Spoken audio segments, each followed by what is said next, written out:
Hello, everybody. Welcome to the Radical Candor podcast. I'm Kim Scott. I'm Jason Rosoff. And I'm Amy Sandler. And many of you are likely spending time with your families this holiday season, loved ones, family, friends. Today, we're focusing more about family time. And while we know that you love your family, let's be frank, dare I say candid, family togetherness during the holidays can be rife with stress. Some have described it as death by 1,000 paper cuts. That was Kim Scott, in case you didn't know. So much so, it's actually become a trope, spawning dozens of holiday movies. Of course, my favorite quote about this comes from the spiritual leader Ram Dass, who once said, quote, "If you think you're enlightened, spend a week with your family." And so that's why we're dedicating this podcast to practicing the principles of radical candor with your family. This is really, we talk about Radical Candor 2.0, Radical Candor 3.0. This is PhD level Radical Candor. Our goal is to help you, if not practice Radical Candor, maybe move away from defaulting to whatever your fancy might be in the holiday season, whether it's obnoxious aggression, manipulative insincerity, or ruinous empathy, or all of the above. And I thought we could start this conversation by talking about why this is hard. And so I asked our advisor, ChatGPT, And did you ask the Radical Candor LLM or just generic ChatGPT? I did not actually ask the bot. Okay. I just the straight up, just generic ChatGPT. We can put that in the show notes. We have our very own version of. Actually, Jason, am I misstating? Is there like a for the public chat bot? Not quite, but we can put the responses from the Radically Candid bot. Okay, we can add that in. So this was just good old fashioned happy anniversary, I do believe, at least as we're recording it, ChatGPT. The question was, or the query was, practicing radical candor with family over the holidays. Why is this hard? And there were several reasons that were identified. I'm just going to name sort of the big ticket items here and get your take on it. Kim, Jason. So one of them was emotional history and dynamics, that families often have complex emotional histories and dynamics. I know not on this group, but I'm just curious if that resonates, emotional baggage, for example. I like to think of it as in tech companies, we talk about technical debt. And I think with a lot of family members, we sometimes have feedback debt. There's a lot of things that have gone unsaid for many, many years, and it can be really hard to clean that up. Such a good point. And I think these are actually the other ones really relate to exactly what you said. So not just these past conflicts, unresolved issues, fear of conflict or hurt feelings, right? Where it's a time. The recipe for ruinous empathy. Yeah. It is. Mix 2 parts fear of conflict with 3 parts hurt feelings, desire to maintain peace and avoid confrontation. The third one that was referenced, cultural and generational differences. So in many families, generational cultural differences in communication styles and values, and older family members might not be accustomed to or comfortable with the directness that radical candor requires. I'm just quoting ChatGPT. I wonder if that distinction holds water. Yeah, well, when I saw this in there, I was appreciative of it because my family doesn't have these like big, significant generational or cultural differences. So it didn't even like a lot of the other things on the list occurred to me, but this one didn't. And I think about even though my family is relatively new to the United States, I'm a second generation immigrant. So like there was a lot of homogenization that happened in like the cultural identity of my family. And it just got me thinking of like, it's hard enough to relate to some of my family members, even though we have like so many shared cultural experiences. And like, imagine if you're, a teenager now with grandparents who like grew up in Cold War, like era Eastern Europe or something. You know what I'm saying? Like the frames of reference are so drastically different. It's hard to even. Anyway, I appreciated that it mentioned this one. And I think also what happens in families, especially as over time, is people marry people from other cultures. Yeah. And sometimes that can create a lot of opportunity for conflict. It can also be wonderful, by the way. Yes. And in fact, I was just over the weekend at my husband's nibblings b'nai mitzvah. And my husband grew up Episcopalian, and his brother married a woman who's Jewish, and it was lovely. It was an absolutely wonderful, wonderful event. So it can be enriching as well as opportunity for conflict. And then the generational differences. Wow, I was at a family gathering where I saw an older woman who disagreed vehemently with the political views of her grandchildren, and she referred to them as liberal fascists and stormed away from the table. Not what you expect Granny to say at a family gathering, So there's lots of opportunities for cultural and generational differences to create unexpectedly difficult conflict. Yeah, and on kind of both sides of Yes. it. Did you use the word nibblings, or did I mishear you? Nibbling is, instead of niece or nephew, it's the gender neutral term for nieces and nephews. Thank you for clarifying. I don't know if I've heard that, and it makes a lot of sense. So actually, that gets us to our next one, which is role expectations. So family roles, parent-child, sibling dynamics, there's often expectations about behavior and communications. In fact, I am the youngest, and on a recent workshop, a train the trainer session, I can't recall how it sparked, but we got into a bit of a conversation of where people were in the birth order. And this was a group where primarily there were mostly the oldest. And it led us actually to a rich conversation about diversity and birth order and even some different expectations around that. I'm curious, Kim, as I'm saying that, does anything pop up for you around expectations, whether sibling dynamics or birth order in general? I mean, I would say for me, I have sometimes when I go home to Memphis, I have a reversion to my worst self. I become 14 years old again and 13 years old again. And I'm sort of obnoxious and rebellious. So I don't know if that is my expected role, or if there's some other psychological. Once again, I need to speak with my therapist about why this. We might should really happen. put them on straight dial. Speed dial for the podcast. But I would say that sometimes I am at my worst.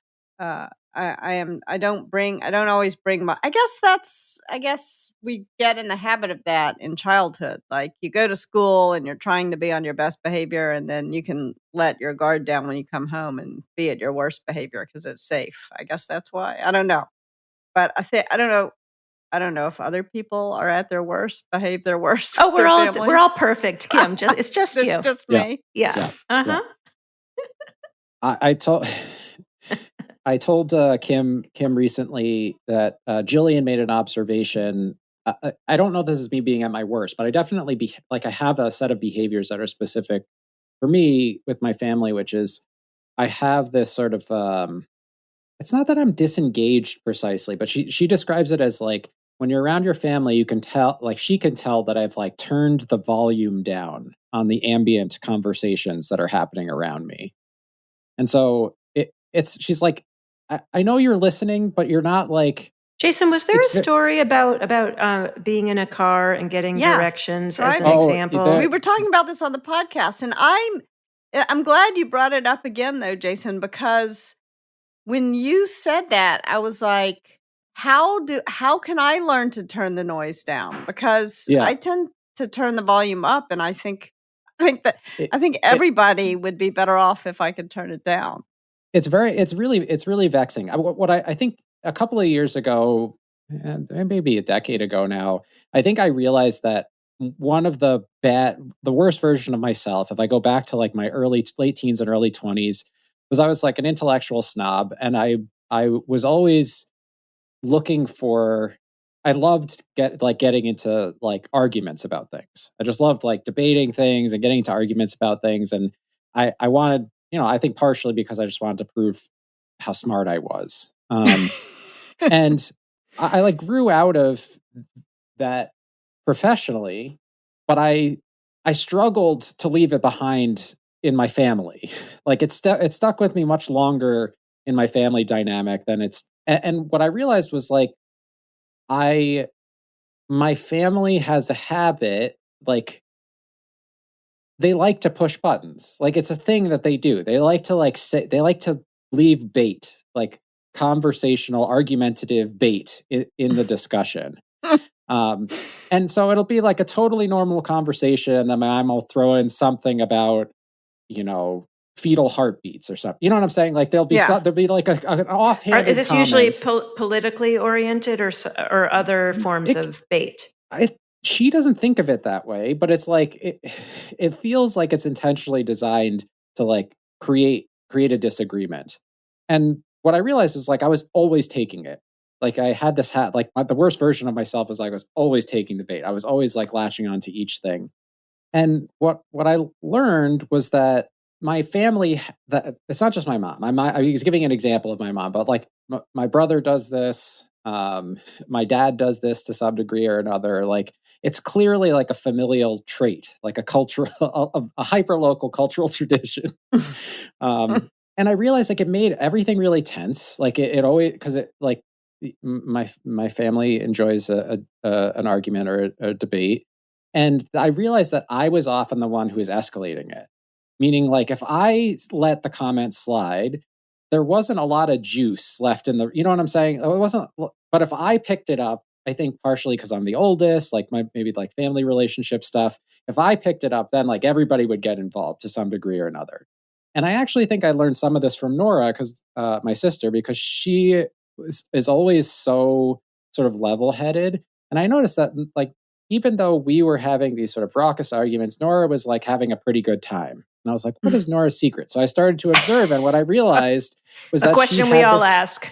Yeah. I was like, she had this habit of she engaged in the conversation, but she didn't take the bait. And that's sort of what I started to do. And as I stopped being so triggered, for lack of a better word, by those bait things, what I realized is that the conversation, even as it ranged through topics, and even if those topics were sort of inflammatory, the whole of it was like the family knowing, just like being in community with each other, like knowing each other. And if you listened for 30 seconds instead of 3 seconds, it was often the case that there was like an expression of care or love or something else that came along with it. And what I started to realize is like I needed to widen the window of like data that I was gathering before I made a judgment about like what the intent of that particular comment or something was. And I think sometimes that seems like Jillian describes it as sort of turning the volume down, but I experience it as giving people an opportunity to show me what they really mean, because usually they don't mean it exactly what they said. So my example of this was we were in the car. We were driving from my family, my parents' house, which is just north of Dallas, down into right near Dallas. So it's like a 45-minute drive. And from the moment we walked into the car to the moment we got out of the car on the other end, I was being offered instructions on the best ways to drive in and around Dallas. To be clear, not from Waze or Google Maps, from a human. Correct. My parents were offering instructions, and my dad, he was telling, his way of just telling me he's feeling a little nervous is he's like, this merge lane is very short, so just be really be aware that the merge lane is very short. And my mom is less subtle. She was like white knuckled gripping onto the back of my seat saying, I prefer a lot of distance between the cars when you're driving. And Jillian was like frustrated on my behalf. She's like, it must be like, it's hard because she doesn't like it when I critique her driving. But what I heard was like if I go beyond the single comment and I think about, the 30 seconds or a minute, it's really my parents just trying to say like, hey, we want to be safe. We want everybody to arrive there safely, and we love you and we trust you. But we're nervous. Like that's what they meant, but it's not what they said. And how did you learn to I have two questions. Well, I have a million questions, but I'm going to focus on two of them, Jason. One is, how did you learn to turn down the volume in this way? And second of all, when you were talking about it, at first you sounded like it was a good thing, and then you sounded like it was a bad thing, and now I'm back to thinking it's a good thing, this turning the volume down. So how do you feel about turning the volume down? I feel like it's an adaptive trait. I think like sometimes it's bad because like maybe there are some things that are bad enough they should be addressed, but I'm sort of like, if I expand the Overton window far enough, that was the window that I was talking about. Is like, if I expand the Overton window far enough, like this becomes understandable or acceptable. And we could put a link in the show notes for folks to want to know more about the Overton window. But basically, it describes like collectively what people think is okay. And over time, typically the Overton window expands, right? Like, because as we learn more, we're like, there's more that we can accept. But what I realize is like when my window is very narrow, it may be overreactive. But occasionally I think I do expand the window too much. And there are some things that I probably should address, but I'm like, hey, look, in the fullness of time, I really don't think it's that big of a deal to address that particular thing. And Jillian and I might disagree about that from time to time. So it can backfire. So Jillian was kind of wishing you would tell them to stop backseat driving. Is that correct? And wondering why you weren't doing it. And meanwhile, you're thinking, this is how I adapt. Yes. Well, I think more she was like, if it was me, I would be very annoyed. Yeah. That's what I think she was thinking.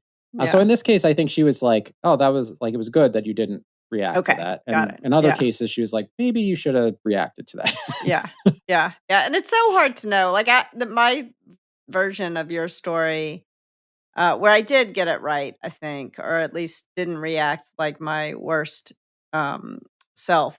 I was home. I had been working in Russia, so like I was a full-fledged adult, and I was home for the summer right before I was going to business school, and I had to take a statistics class at Memphis State University because.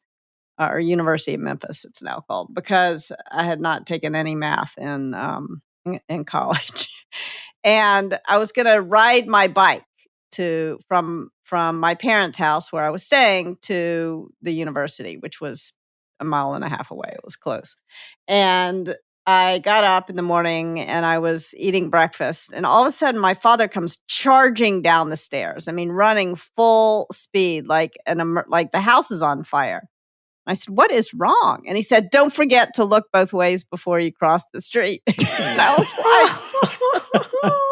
like, see, now we can see it's cute. But my initial instinct, I remember at the time, was, God damn it, I've been like all over the world. I am an independent person. Like, when will I stop being a child? And then I was able to say, oh, it's sweet. Like, this is, he's not trying to irritate me. It's just because he cares, and I'm back under his roof and he feels responsible again. And so I think that's an example of like, as you were talking, Jason, what was coming up for me is Martin Buber's book, I, Thou. And the idea is that when you have a relationship with someone, you kind of want to open the window. What was it called? The Overton window? Overton window.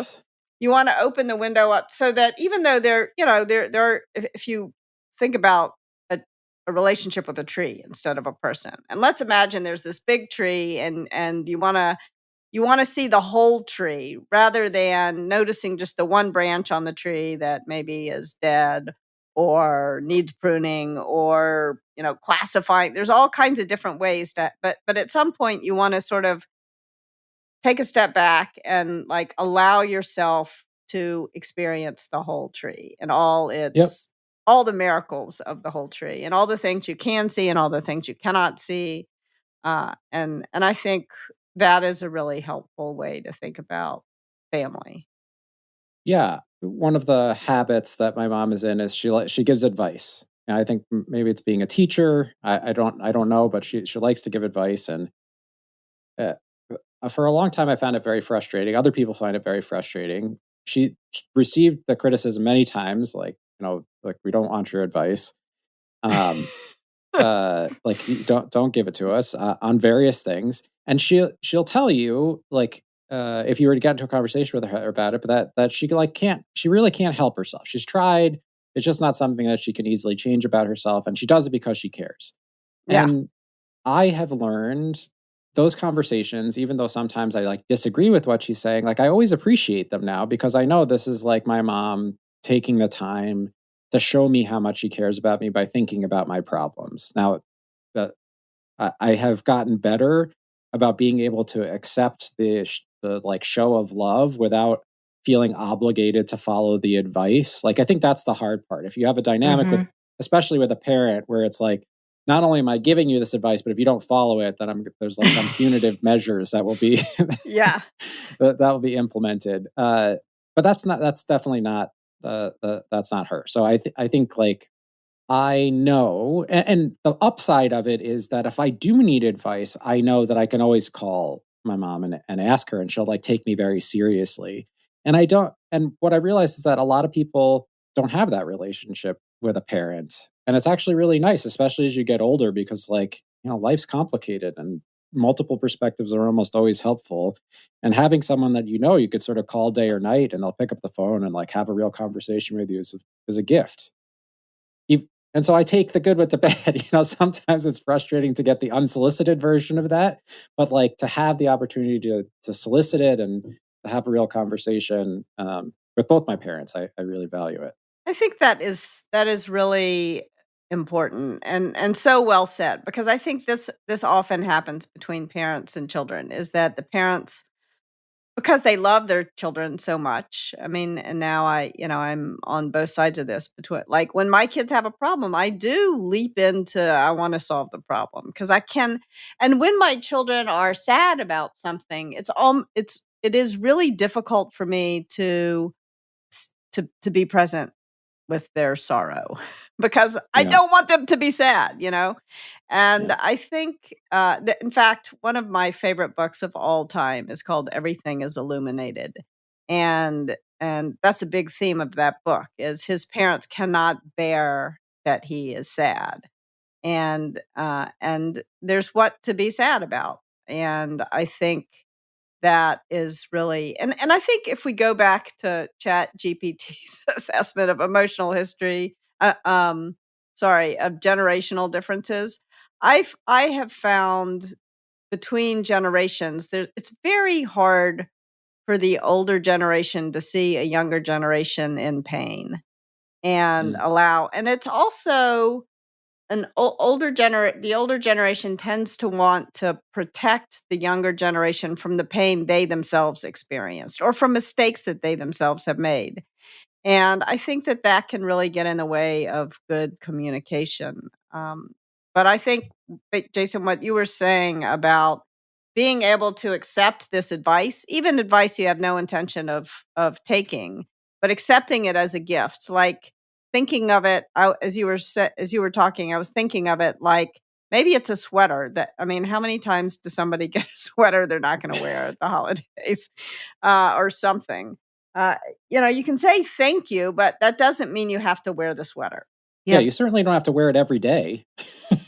Like, I think that's the hard part, is like doing that and having some boundaries for yourself as to like how far you're going to take it. Sorry, Amy, I interrupted you. Oh, that's okay. I just feel like I'm right back at home. No, I'm just kidding. And I do think, those dynamics, and we were talking about birth order. Before I get into the gifts, I'll just say, so that we can get back to them with our friend ChatGPT, there were three other pieces about why this is hard. And so much of what you've shared talks about this too, that we don't have practice. I mean, we always talk about radical candor takes practice. And often in our families, that's not something we've been practicing. And as a corollary, like, we have limited time together. And do we want to spend that time, if we're only together, this 1 week, do we want to spend it having these conversations or sort of focus on harmony? And to that point, people might have different priorities of how they want to spend the time. One way that people spend time is certainly exchanging gifts. And so I went down a little bit of a rabbit hole on TikTok. There was an area hating Christmas gifts had 7.5 billion views. And then I got into another rabbit hole of Christmas gifts for people you don't like, but you don't want them to know you don't like them. And somehow it ended up being an ad for like body spray and body wash and other things of that, note. But there was, since we love a framework, there was a framework called the gift rift, why certain gifts are great to give but not to get. And the framework authors, and we can put this in the show notes, said that the givers primarily focus on the moment of exchange, whereas recipients primarily focus on how valuable a gift will be once owned. So givers are prizing aspects of a gift that might make it seem optimal when initially gifted. So for example, like it's surprising, it's desirable, whereas recipients are focused on something that's going to make it better to own. It's useful, it's versatile. Wait a minute. So if I'm giving a gift, I'm focused on you being happy at the moment of giving it to you. Whereas if you're receiving the gift, you're thinking about how you're going to, when am I going to use this? When am I going to use this macrame unicorn? Yeah. Okay. And I thought that was interesting because we talk so much about radical candor measured not at my mouth as the sort of giver, but really, how is it landing for the other person? And apparently in this, social psychology research, there's a lot about intentions and consequences. Like recipients become annoyed if a gift doesn't match their preferences. So then the relationship is getting weaker. At best, a poorly chosen gift will irritate the recipient, but it can drive the giver and recipient apart. And so I'm curious, have either of you ever had a time when either a gift you gave or received didn't quite go the way that you had wanted it to? We had a whole, yes. You go first, Jason. Tell your story. Well, I'll tell a story that is part of my family lore first, which is early on in my parents' relationship. My dad was looking for the perfect gift for my mom, and she had been complaining about their vacuum cleaner. Vacuum cleaner wasn't working. It was so frustrating. It's no good. We're going to throw this thing away. And so my dad, thinking, what a thoughtful thing for my mom's birthday, he will buy her like a very fancy vacuum cleaner. And of course, the thing about the vacuum cleaner is that it's not for my mom. Like it's not right. It is a tool of the household. So like in retrospect, it seems quite silly, but it caused a nearly unresolvable fight between my parents, because my dad, loving practical guy that he is like, but you use it all the time. He was like, if you got me a new saw, I would be so happy because my saw drives me crazy. It took him a very long time to appreciate why that was such a bad gift. And I think it was fundamentally rooted not in the usefulness, because like my mom didn't argue with the utility of the gift, but that my mom did not identify with the vacuum cleaner. And so she felt like the gift was not for her. It was for the work that she was doing, around the house. And that was not an appropriate birthday gift. I tend to agree. And at the same time, I am on the side of like, I'd love a very practical gift. Like I really enjoy a practical gift like that.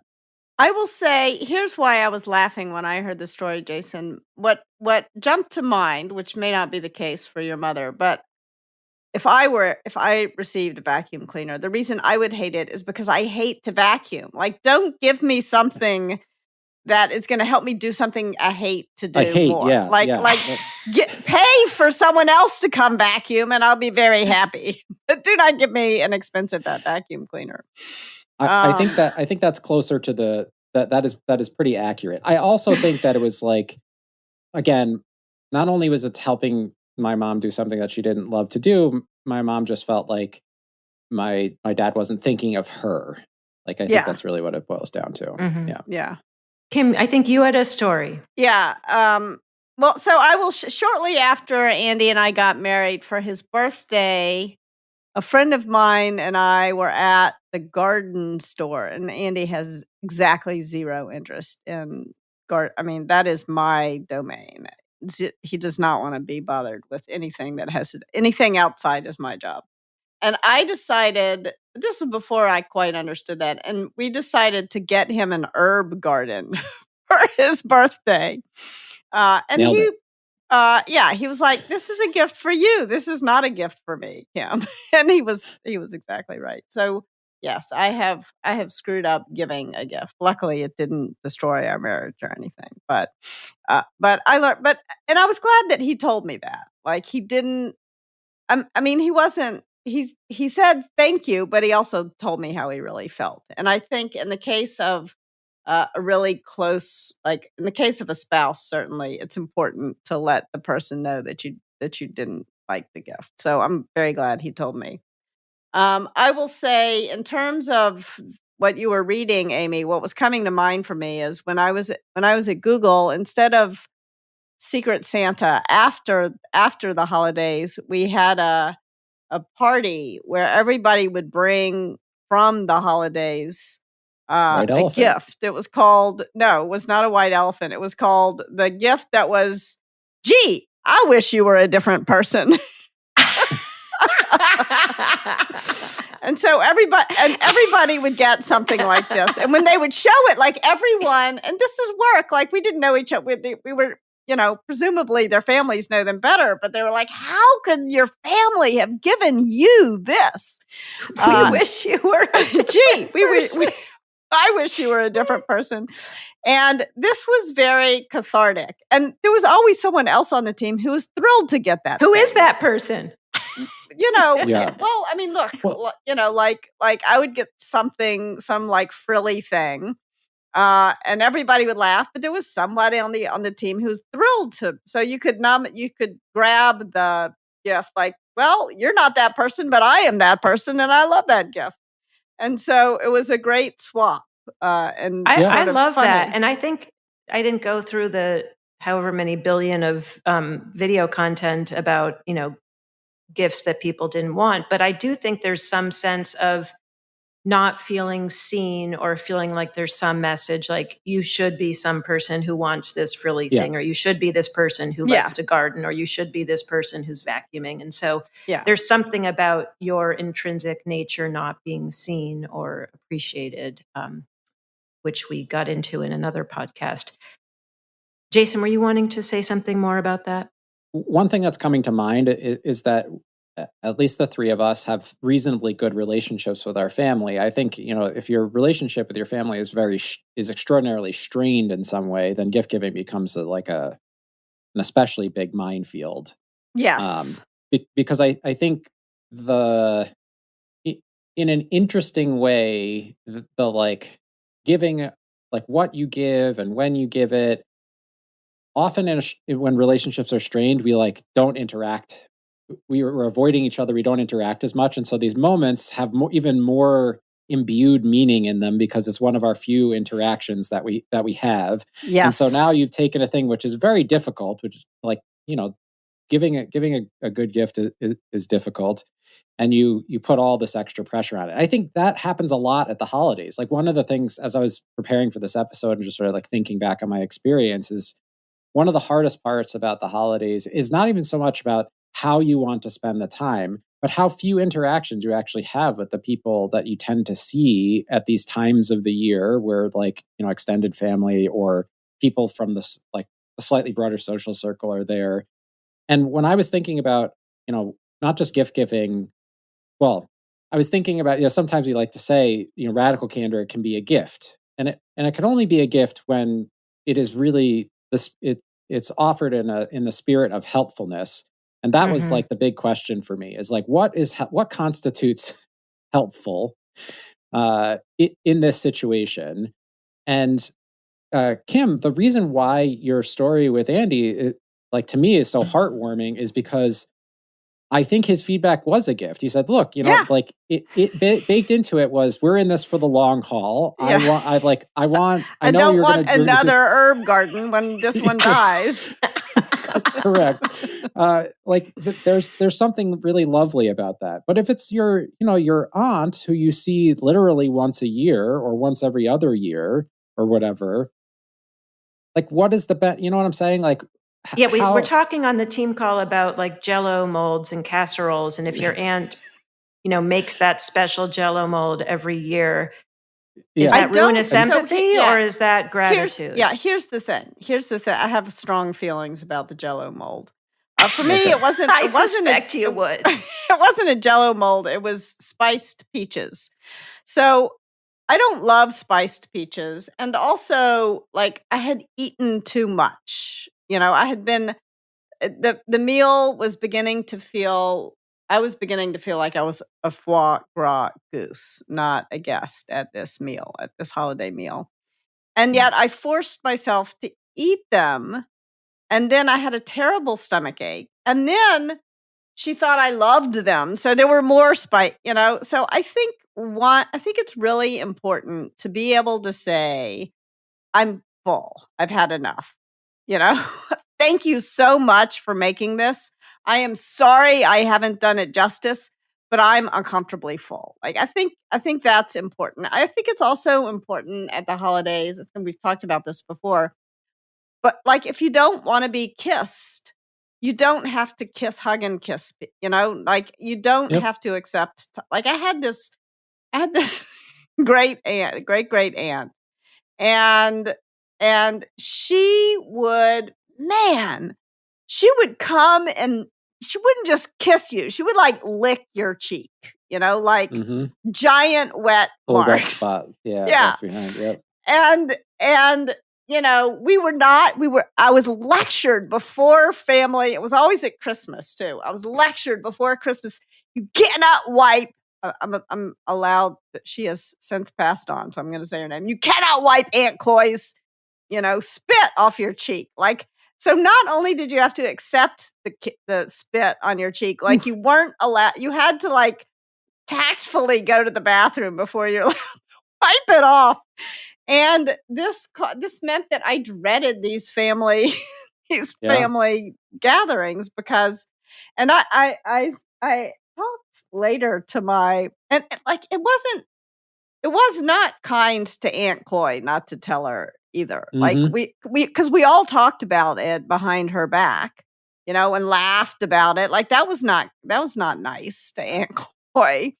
It was truly ruinous empathy not to say, I'd rather just give you a hug or something, or somebody could have pulled her aside and said, when you kiss people, it leaves a wet mark on their cheek and they don't like it. Like, that's not it wouldn't have been.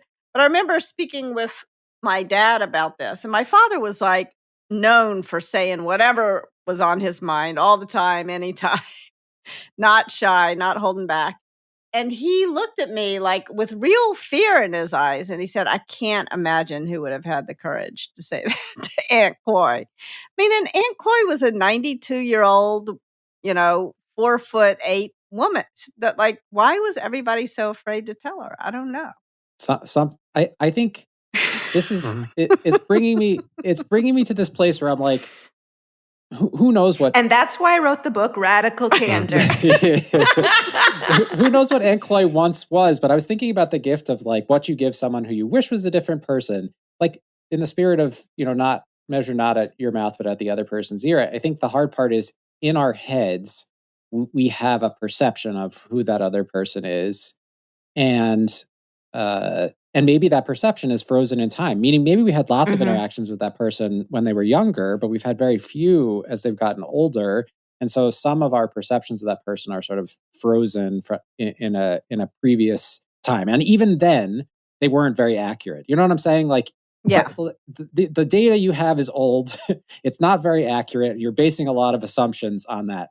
But where I was going was like, I think a lot of the problem with holidays is obligation. Yes. And it goes both directions. I think gift giving would be a lot better if you gave the gift with the intent, with the hope that the person loved it, but without obliging them to like it. Yes. It's like forced fun. It's toxic positivity. Yeah. It's kind of like, Kim, you saying you don't like the word constructive because you're implying that this is going to be constructive for you. Like, it's a gift. I'm sharing something, but whether it's actually a helpful gift is really up to the other person. And it helps on the receiving end too, to say I can receive this gift, but I don't oblige the other person to have given me the perfect gift. You know what I'm saying? Like I'm Yeah. not creating an obligation on their part either. And I do think that a lot of the problem with gift giving boils down to the fact that it does feel like an obligation. You don't really know what to get the other person. And so you're left with this sort of devil's bargain where you're like going out to try to find a gift for someone, but you don't really know. You don't know what they would like. And you know that there's a chance that it's like becomes a nuclear, like a toxic waste dump Yeah. of a family mess, where you've created this horrible problem. Yeah. No, it's funny when I was getting together with my husband and my husband's brother and his wife, both Andy's brother Tom and I were saying that we hate buying gifts, we hate receiving gifts, we just wish there were no gifts. And it turned out that both Tom's wife Lana and Andy, my husband, the gift that they give us is they do all the gift buying. Like I buy almost nothing for anybody at the holidays. And that is aside from doing all my paperwork, the best gift that Andy Scott ever gave me. Like it's because now I can enjoy the holidays. I can show up and see people who I like to.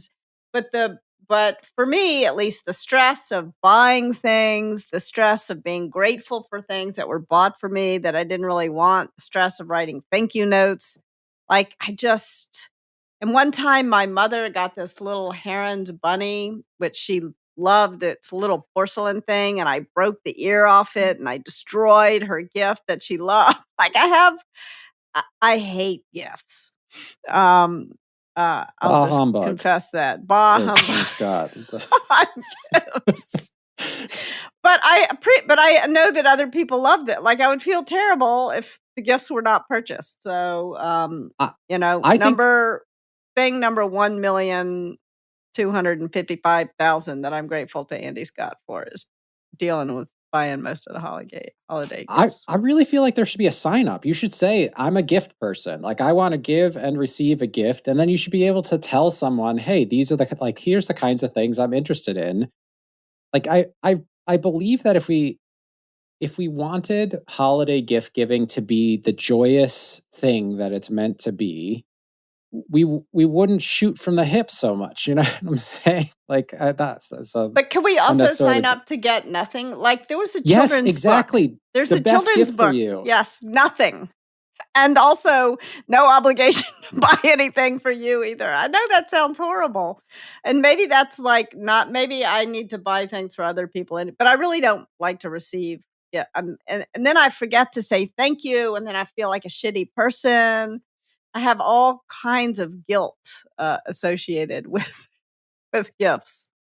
So, just to bring this back with the goal of giving, if we can, a little bit of guidance apart from not buying anyone named Kim Scott gifts or having any expectation that Kim will provide gifts, which I think is a clear instruction for the Radical Candor team. Given when we are together with family, with loved ones over the holiday, if we are in fact together, we have limited time together. There might be, as ChatGPT so eloquently defined, that we have different expectations and priorities. Some people might want to be escaping from work and stress of having these difficult conversations. Maybe we just want to relax. So given that we might only be together once a year, brief amount of time, Kim, how strongly do you encourage people to lean into radical candor or to let that thing slide in the spirit of harmony and limited time and different expectations? As always, there's no absolute answer to that question, but here's where I sort of come down. I think you want to make sure that you're going way high up on care personally with your family and that you're taking the time to express your love for them, to focus on all the things that you appreciate about being with them, focus on the good stuff. Certainly especially with family that you don't get to see as often as you would like to see. It's really important. if you are comfortable hugging people, and they want to be hugged, don't lick anybody's cheek would be my advice. Yeah, that's a good one. But physical affection to the extent that is welcomed, I think is great. So you want to go way, way high on care personally. But if someone says something to you that is gonna make it impossible for you to care personally, I think you've got to say, I really, how I feel about that. Could you please not, you could just say to the person, could you please not say that? Kim, can I ask, and you don't have to answer this, that is a gift I will give to you, but I know this is a topic that you really wanted to talk about. Yeah, I think that I sometimes joke, it was not okay to say no, it was not okay to say, often to have a discussion about topics. And I think that ruinous empathy, it can really pile up. And so I think if you want to begin to improve your relationships, I have found it's really important to be able to say when someone is doing something that is really bothering you, to say so, because it's not going to improve your relationship in most cases if you don't. You don't have to get into a long argument about a political topic. But you can say, because for me, what happens is there have been times when I feel like I'm forced to pretend to agree when I disagree. And then I feel a lack of agency and I feel a sense of rage. And then that does not improve the relationship or the holidays, So I think just saying, I feel differently about it, but I love you. I'm here to be with you. I'm not here to solve XYZ policy issue. That's great advice for tough topics. And then I think if someone says something to you that is actually hurtful, like a friend of mine told me a story recently about how they had just come back from Thanksgiving with their in-laws, and for technical reasons, they're moving out of the country, and for technical reasons, they had to get married to their partner, and so that they could apply for visas and other stuff. They already intended to get married next year.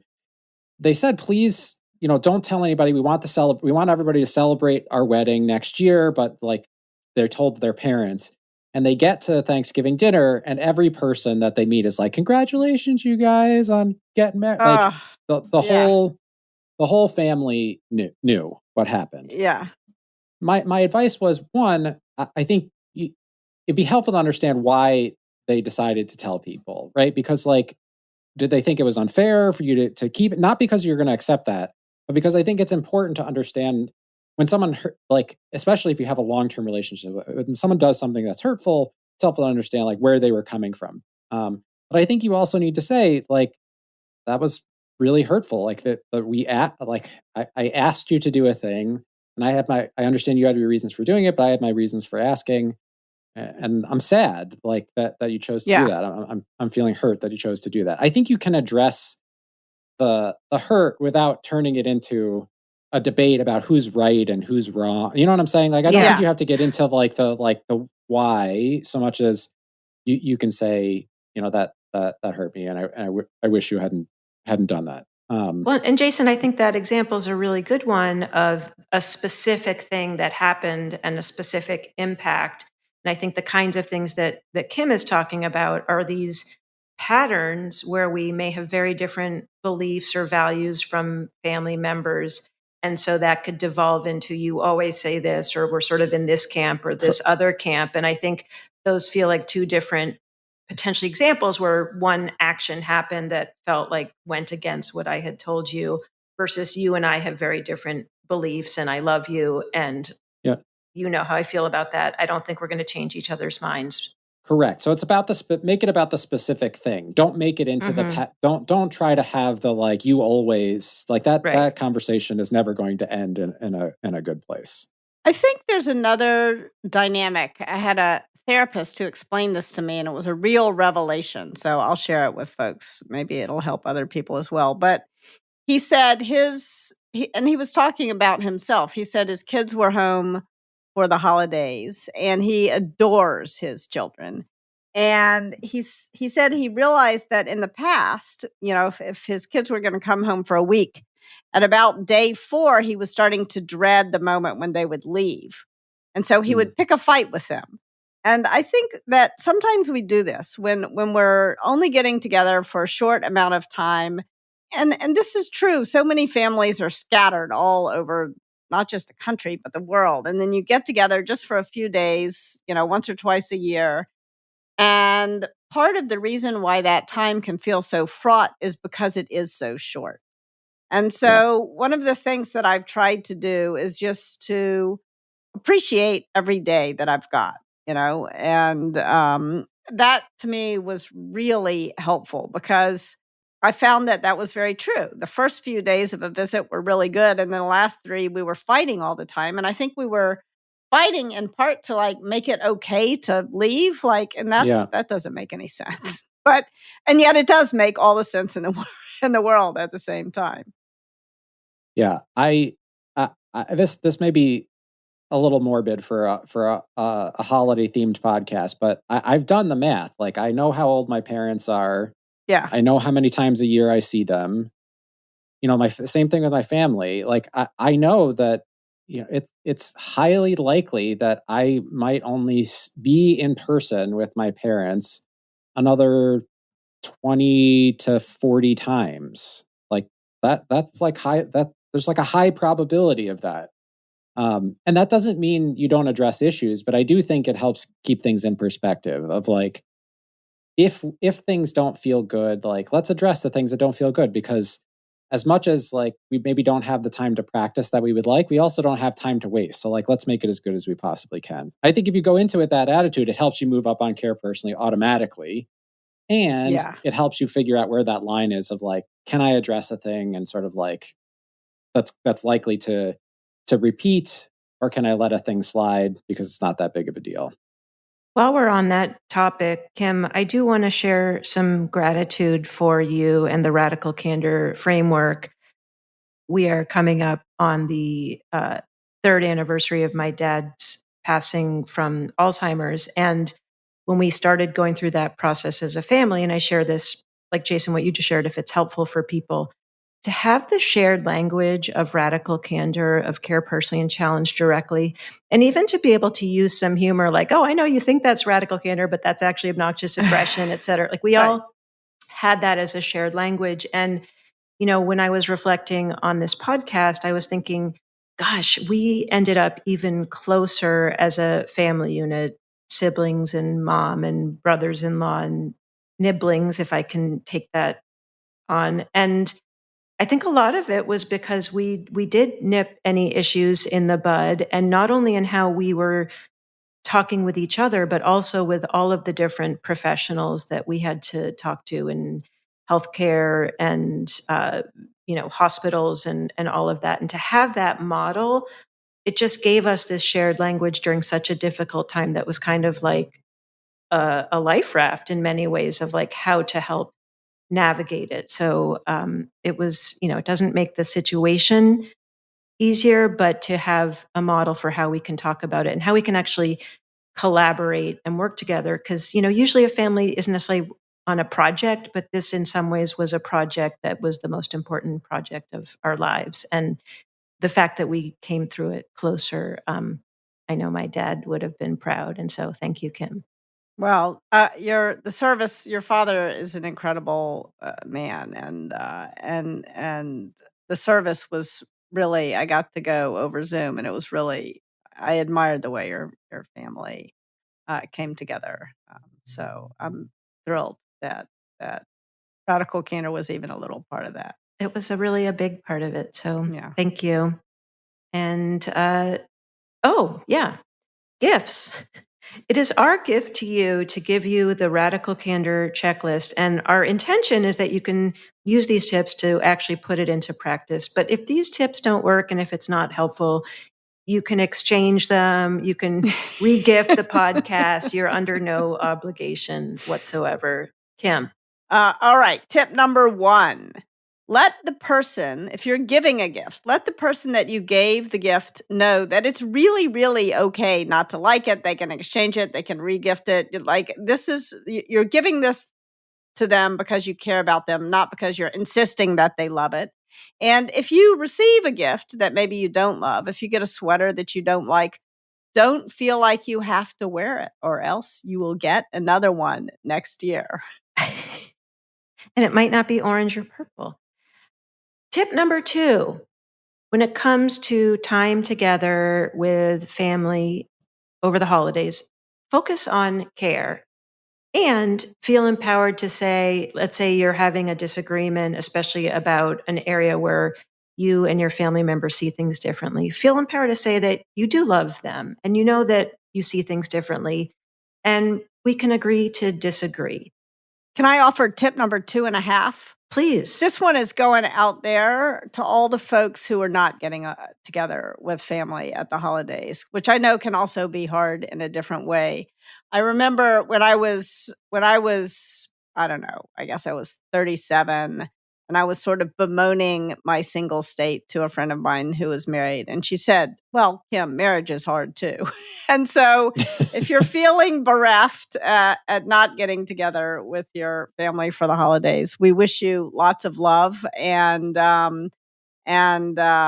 if it's any so small comfort, it's hard to get together with the family at holidays as well. Yeah. Well, and I am in that boat for this coming holiday, Kim. So thank you for acknowledging that. Well, you're welcome to come here. Oh, well, I'm not going to get you a gift. That's for sure. Don't bring a gift, but you're welcome. Your presence would be a present. Oh, thank you. Jason? Tip number 3, remember, time is short. Think about how you can expand the Overton window of what might be acceptable so that you don't wind up picking a fight just to make it easier to part ways. Tip number 4. This is tip number Chat GPT, which I don't love, but I'm going to read it. And then we'll do a human versus machine on this. Okay, this is what the machine says. Instead of simply pointing out problems or grievances, work together with your family members to find solutions. First of all, I would say, no, don't try to find solutions.